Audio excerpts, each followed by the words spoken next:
Hoje analisaremos, dentro da filosofia, uma corrente que eu acho muito interessante, que é a filosofia libertina.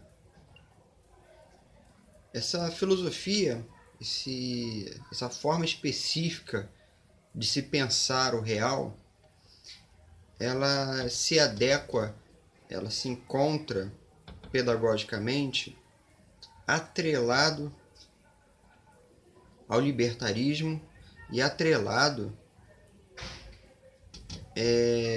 ao iluminismo. De que modo nós poderíamos pensar o libertino?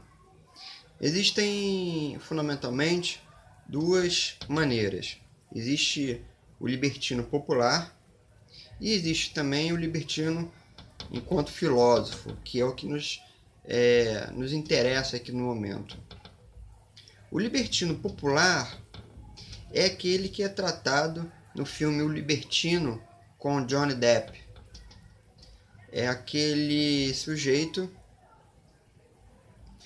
muito atrelado às paixões, que é guiado às paixões e que faz absolutamente qualquer coisa para submeter a sua vontade às paixões.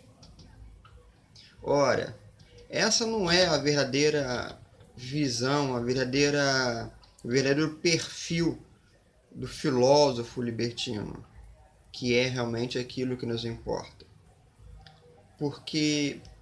Principalmente porque, se nós pensarmos bem em toda a história da filosofia, ela se baseia muito no controle das próprias paixões. Se ela se fundamenta no controle das paixões, isso de um modo geral, tá? De um modo geral, como desde a antiguidade ela esteve sempre atrelada ao controle das paixões, ela não poderia nunca, em hipótese alguma, vincular a ideia do filósofo àquele sujeito que vive intensamente as paixões, de modo algum. O filósofo libertino, Sade, Lacroix, é aquele sujeito que é naturalista, né? A libertinagem é uma escola naturalista, mas é uma escola naturalista de modo um pouco diferente do naturalismo russoniano, por exemplo. De modo que, por isso, é comum nós chamarmos, por exemplo, Sade como um anti-Rousseau. Porque, se nós lembrarmos muito bem, Rousseau foi aquele sujeito que chega e diz assim: nós vivemos de acordo com a natureza. Contudo, o meu convívio com as relações sociais fazem com que eu me torne uma pessoa que vive em desacordo com a natureza. As paixões, os vícios, elas não têm uma gênese que fora dada substancialmente ao homem. As paixões, elas nascem no convívio social. Sade diz de uma outra forma. Ele acha que os vícios e as paixões elas estão de acordo com a natureza. O homem, assim, ele se torna natural à medida em que você está sempre em harmonia com as paixões, com a crueldade, com todas as mazelas que seja possível imaginar. Agora, perceba bem de que modo que Sade é chamado de anti-Rousseau. De um modo geral, o vulgo entende essa vivência da crueldade, do crime, como do celerado, como Sade gosta de dizer, entenderá essas coisas como sendo o fim do libertino. Aí reside o erro, porque a vida, de acordo com essas coisas, não reside o fim da praxis libertina. Muito pelo contrário. Tudo aquilo que acontece de mal acontece em acordo com a natureza. Então, o fato de eu envelhecer, de eu morrer um dia, o fato de existirem tantas doenças, intempéries, desgraças, crimes, assassinatos, as próprias injustiças, tanto naturais quanto humanas, né, morais, elas existem em natureza. Ora, o que Sade vai dizer? Você, para que possa alcançar a realização humana, né, a felicidade, portanto, você deve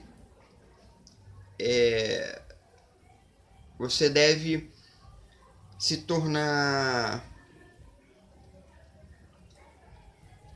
Existe um pouco de estoicismo nisso. Você deve se tornar indiferente a essas coisas.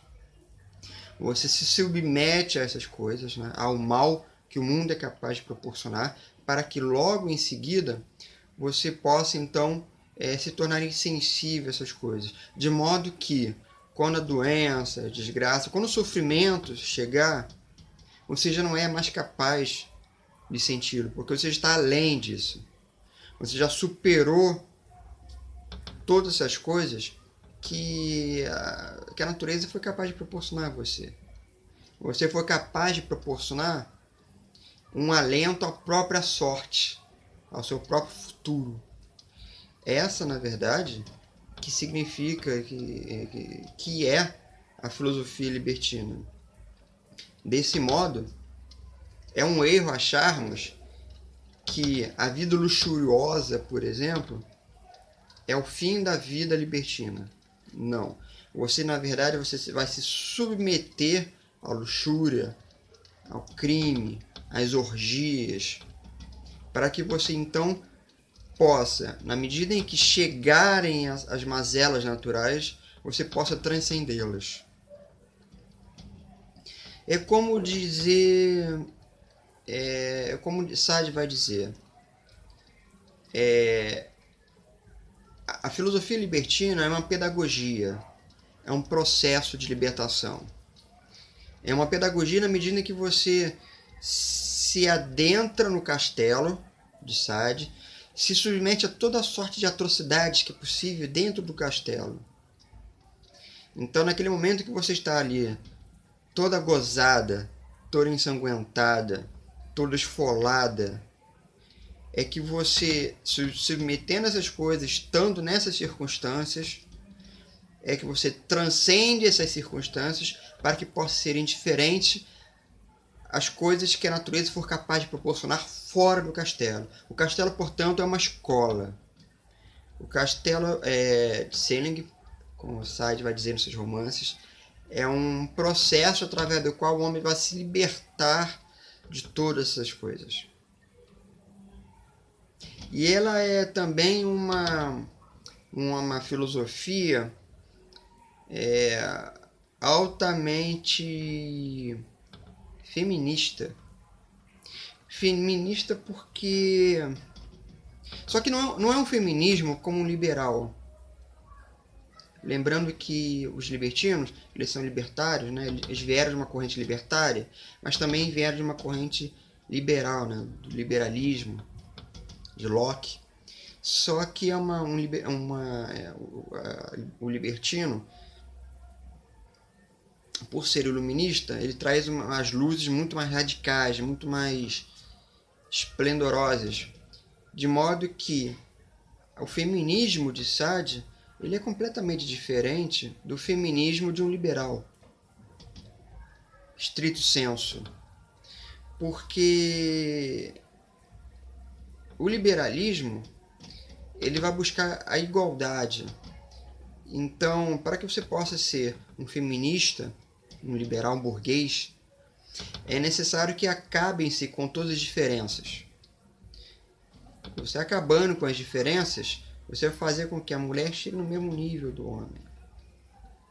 Só que em Sade, por exemplo, entre os libertinos, eles continuam, apesar de ultra libertários, eles continuam sendo feudais. Então isso fará com que as desigualdades não se acabem, não se diluam.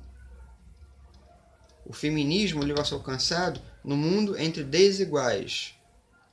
O homem não ficará mais à frente da mulher, comandando a mulher.